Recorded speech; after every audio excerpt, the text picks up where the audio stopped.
So here's what I need you to do.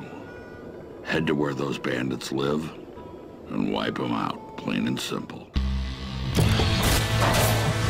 John Carmack still brings the same genius to the video game world that he brought when he started back working on Wolfenstein 3D, which is trying to do something new and revolutionary with every generation of technology that he creates.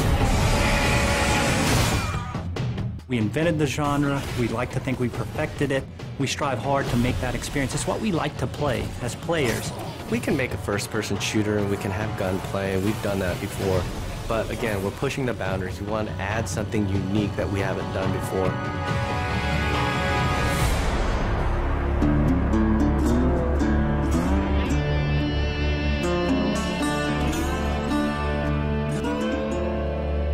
Well, I mean, id Software has such a storied history as creators of the first-person shooter and games that just kind of define first-person shooters like Doom and Wolfenstein. Those are kind of the big heavyweights, right? So I was one of the founders of id Software now over 20 years ago, and I've been behind a lot of the advances in 3D graphics and rendering technology that have been some of the centerpieces of our games throughout the years.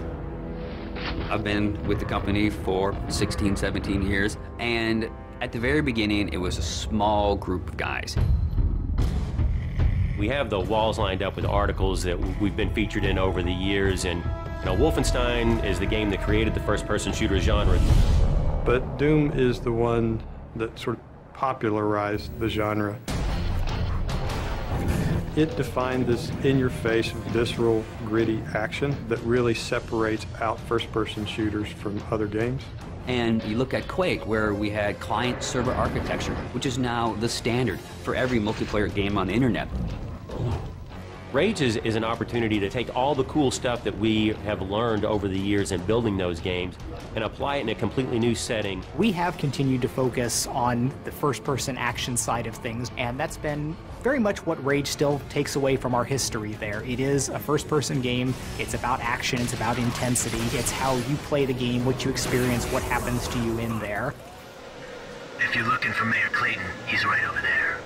When John Carmack was coming up with id Tech 5, one of the things we wanted to make sure we did is give people something new.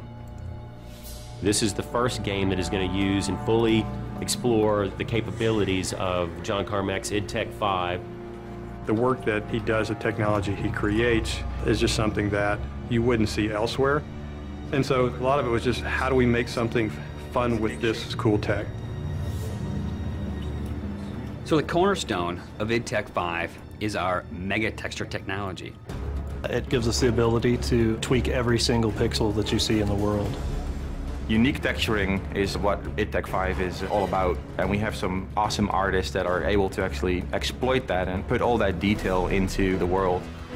The human eye can easily notice repetition in objects and in textures, and if you have a unique environment, that simply doesn't exist. And at any given point, the whole environment has this unique feel and this unique look to it. So you're not running through the same space corridors for 20 hours in Rage.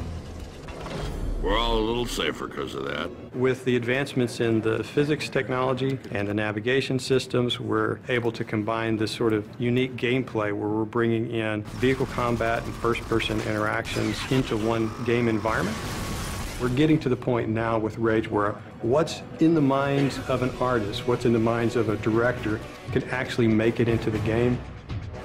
We are arguably the best-looking game on the consoles today, and the point is we are running at 2 times the frame rate of what other people might argue is the best-looking console game there. So this has allowed us to have a distinctive visual style, fabulous top-of-the-line graphics, and still run at 60 frames per second to have a better gameplay experience, not just a better-looking game. It's the complete experience. It's really the best thing that id's ever done.